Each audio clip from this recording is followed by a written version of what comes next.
en la segunda hora de Primera Página el día de hoy, hablando de esta situación entre Estados Unidos y Venezuela, diferentes aristas. Lo hemos analizado a lo largo de la semana con implicaciones económicas, el impacto que ha tenido para la dinámica petrolera y no petrolera en Venezuela, también algunas decisiones políticas, pero también el otro carácter jurídico, judicial, como prefieran denominarlo, de lo que está dejando, el sabor que está dejando esta situación entre ambos gobiernos, por supuesto, algunas consecuencias. Hablábamos, antes de ir a la pausa, de cómo es visto esta situación entre ambos gobiernos, el reconocimiento entre un mandatario y otro, y lo que esto pudiera dejar.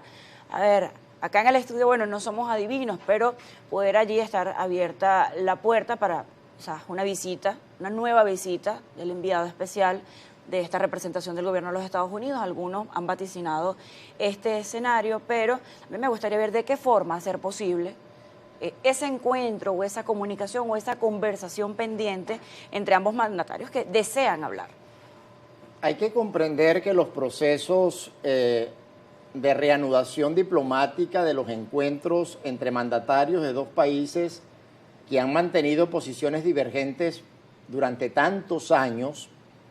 y que han sido alimentadas por los sectores más radicales de las oposiciones con sede en Miami, en los Estados Unidos, y la oposición radical de élites en Venezuela, lleva un proceso paulatino y progresivo para enviarse mensajes, para ir creando las condiciones de confianza sobre alguna agenda preliminar. Y yo me atrevo a vaticinar que lo que pudiera estar más inminente en los próximos días sería una visita del enviado especial del presidente de los Estados Unidos, Donald Trump, el señor Richard Grenell, a Venezuela, para abonar en la discusión de una agenda sobre la cual se haya acordado o que empiecen a existir las coincidencias necesarias en temas fundamentales que permitan avanzar de manera progresiva. El que crea que esto va a representar que el presidente Nicolás Maduro la semana que viene va a tener una visita en Washington, pues también está sobredimensionando las declaraciones que se emitieron. Esto tiene unos procesos. Lo importante es, y yo quiero manifestarlo de forma muy clara ante quienes nos escuchan, que la diplomacia coercitiva y ese esquema fallido de máxima presión que pasaba por el quiebre interno del componente de la Fuerza Armada Nacional venezolana fracasó. Y se tienen que reactivar los canales diplomáticos que son los medios eficientes para la resolución de cualquier controversia que existan entre los países. Tiene que empezar la era de la diplomacia, y una diplomacia que efectivamente vaya a producir resultados que favorezcan tanto a los intereses de los Estados Unidos, que los tienen, como a los intereses de Venezuela, de los venezolanos, del Estado venezolano, que también los tenemos y que necesitamos reivindicar. Y fundamentalmente yo pienso que uno de los pasos que se tienen que dar es procurar aliviar el efecto de las sanciones económicas que se han impuesto contra Venezuela y que causan una graves consecuencias a toda la población en general. Precisamente a eso iba, porque de darse este entendimiento, ¿qué puntos va a tener esta agenda? Porque la simple retirada de los militares estadounidenses en aguas del Mar Caribe o del Pacífico quizás no sea suficiente a los efectos de los intereses de Venezuela, no como gobierno, sino como país, porque pareciera ser en los últimos años que unos intereses tienen más peso que otros con respecto, bueno, a todas las limitaciones, todas las adversidades y todas las trancas con las que se ha conseguido la economía venezolana en este escenario. Bueno, hay algo que es importante señalar y que pudiera estar orientado al inicio de las conversaciones. Hace 2 días se retiró el destructor americano que se encontraba en aguas del Caribe durante 91 días y que lamentablemente produjo unas acciones al margen de la legalidad, ejecuciones extrajudiciales en aguas del Mar Caribe y del Pacífico, pero ya llegó a su base central. Por otro lado, el exministro de Trinidad y Tobago declaró hace unas horas que Trinidad y Tobago no debería prestar su territorio para ninguna amenaza armada o intervención militar contra Venezuela, por cuanto estaría violando de manera flagrante la Carta de las Naciones Unidas y el acuerdo del Estatuto de las Fuerzas Armadas de Trinidad y Tobago no lo permite. El Papa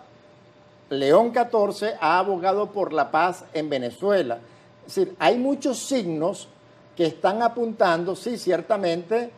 se encuentra en este momento el portaaviones Gerald Ford en las aguas del Caribe, pero según los entendidos en la materia, se cree o se proyecta que la próxima semana se pudiera estar desplazando también hacia territorio de los Estados Unidos de América. Lo que nosotros tenemos que procurar es que efectivamente estos canales discretos,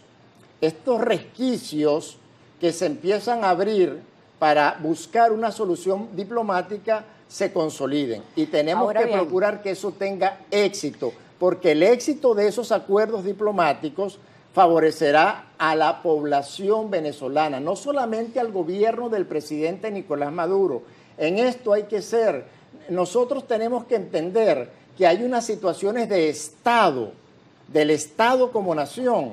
que preponderan sobre los intereses del gobierno. Ahora, y eso es lo que tenemos que reivindicar. Ahí estamos hablando con respecto a las consecuencias o los intereses que pueda tener Venezuela, pero hay muertes de ciudadanos de otros países. Con respecto al derecho internacional, ¿cómo queda visto este tema de las casi 80 muertes involucradas en esta situación? ¿Quién se hace responsable o de qué forma se van a canalizar esos reclamos? Porque, bueno, ha habido esta reacción por parte de Trinidad y Tobago, luego hubo algunos que en principio tenían disposición de colaborar con Estados Unidos, luego tomaron una posición neutra. Ha habido diferentes reacciones a medida que fue aumentando el número de muertes en estas aguas internacionales. ¿De qué forma se va a hacer, no sé si la palabra es justicia, pero de qué forma va a ser judicializada esa situación, estas muertes calificadas como extrajudiciales por diferentes instancias internacionales? Bueno, realmente eso violenta todo el derecho internacional, porque si usted señala que está realizando operaciones preventivas para disminuir el tráfico hacia los Estados Unidos, primero hay que apuntar un dato estadístico de gran relevancia. Por Venezuela solamente transita el 5%, se destina a los Estados Unidos de América. El mayor volumen sale incluso de Ecuador, pero claro, Ecuador en este momento parecería que es un aliado del gobierno americano. Y esas acciones, esas ejecuciones extrajudiciales que se cometieron en las aguas del Mar Caribe y del Pacífico, que afectaron a más de 80 ciudadanos de distintas nacionalidades, pues las responsabilidades dentro del ámbito del derecho internacional les corresponde asumirlas al gobierno de los Estados Unidos, y ahí se tienen que activar las distintas instancias que están constituidas para que se haga justicia acerca de esas muertes, porque hay procedimientos para la incautación en aguas territoriales de cualquier país, que es detener la embarcación, verificar si efectivamente esa embarcación estaba transportando. Lo que se hicieron fue bombardear las embarcaciones, hubo muertes de personas de distintas nacionalidades, pero hasta el momento no sabemos cuál fue el alijo que se logró recaudar de esas operaciones que fueron, reitero, ilegales, que fueron asesinatos y que fueron acciones de ejecuciones extrajudiciales que deben responder ante los órganos de justicia internacional. Le corresponderá a las organizaciones de los derechos humanos o a las naciones interesadas impulsar esas actuaciones para reclamar por parte del gobierno americano, porque el gobierno americano no eludió su responsabilidad, asumió que había cometido esos actos al margen de la legalidad. Bueno, eso también, pero eso no forma parte de la agenda que tiene que discutir el gobierno venezolano en este momento con el gobierno de los Estados Unidos. Esas son acciones en paralelo que se tienen que instaurar, que se tienen que impulsar a través de las instancias jurisdiccionales en el ámbito internacional para el establecimiento de las debidas responsabilidades, porque Eso no debería volver a repetirse. Es un precedente nefasto para el ámbito de la justicia internacional y no es verdad que eso haya controlado. No hubo ningún decomiso de ningún alijo, lo que hubo fue asesinatos de personas inocentes que tampoco sabemos si efectivamente estaban dedicadas al tráfico. Si lo estuvieran, tenían que ser procesados, tenían que ser criminalizados de conformidad con la institucionalidad y con el marco normativo que rige al derecho marítimo internacional y al derecho internacional en general. Doctor, debemos concluir la entrevista. Le consulto ya para cerrar, ¿de qué forma hacer la lectura de que un buque militar, un buque de guerra se retiró, ha llegado otro, este tenía alrededor de 90 días, este lleva alrededor de solamente 2 semanas con presencia en estas aguas internacionales? ¿Cómo entender que esto fue quizás una retirada o una flexibilización y no una sustitución de un buque por otro? Bueno, el gobierno americano ha reconocido que la presencia del portaaviones Gerald Ford en las aguas del Caribe forma parte de unos entrenamientos permanentes disuasorios para el control. Bueno, vamos a asumirlo de ese modo y no como unos entrenamientos militares que tengan como objetivo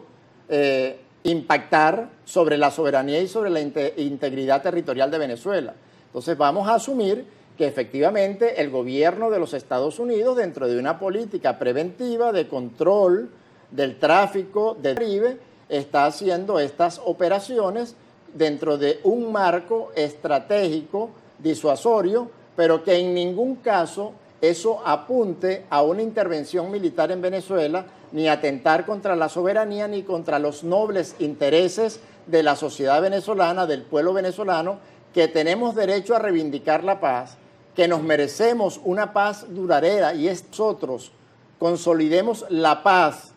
en Venezuela, habrá mejores condiciones para todos, habrá mejores condiciones económicas, habrá mayores garantías de inversión en el país y todo eso finalmente favorece a la sociedad venezolana, al Estado venezolano como un todo, que era el gobierno, pero el Estado tiene 3 componentes fundamentales: población, territorio y poder político. Es decir, tenemos que defender los intereses de la población, de quienes somos parte de este territorio, de quienes hacemos vida en este territorio. Tenemos que defender a su vez la integridad de nuestro ámbito territorial y luego el poder político representado por el gobierno y por las distintas instituciones del Estado venezolano, por cada uno de los poderes legalmente constituidos, pues también se favorece de esas condiciones de paz que estamos obligados a crear. Y ese es el mensaje final que yo quiero dejarle a los venezolanos en este día. Nuestro propósito tiene que ser construir y consolidar espacios para la paz con los países del mundo y entre nosotros como venezolanos. Tiene que haber un reencuentro, un reconocimiento, unos procesos de diálogos que nos permitan avanzar y que nos permitan consolidar estas grandes aspiraciones con miras ya al año 2026, que esperamos y que aspiramos que efectivamente sea un año donde dejemos atrás todas estas tensiones políticas que han creado gravísimas consecuencias dentro de la estructura económica de Venezuela. Gracias por acompañarnos en Primera Página. Muchísimas gracias, Luciana, por la invitación y a todos los teleaudientes que tuvieron la gentileza de escucharnos en el día de hoy. Así es, nosotros hacemos una nueva pausa en Primera Página. Quedan ustedes con Ecoprácticas, pero a la vuelta Carlos Peñalosa estará en entrevista con Eli Ramón Atencio, quien es alcalde del municipio El Rosario del Perijá, esto en el estado Zulia.